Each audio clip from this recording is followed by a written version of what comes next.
Welcome to Pindar Poetry. We hope you learned something new. You'll start with Essentials, a CSS, dark class, and a toggle button. Add the button to your header, then write a small function that reads local storage for theme. This ensures the browser remembers the user's choice. Next, wire the buttons clicked to call a toggle theme function. Once done, the function should add or remove the dark class on document element and update local storage.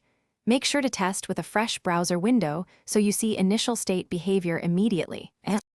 Now implement the middle logic: toggle theme, must flip document, document element, class list, and write dark or light to local storage. Also update the button's area pressed for accessibility.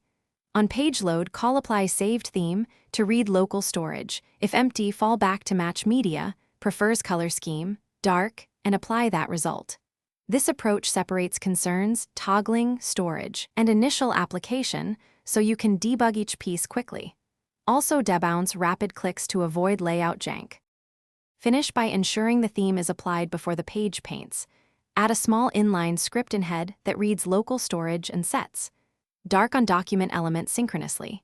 Then, update any images or SVGs to dark-aware variants or CSS filters.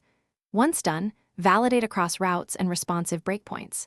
If things go wrong, a key troubleshooting tip: clear local storage and confirm your head script runs before CSS loads. Mismatches usually stem from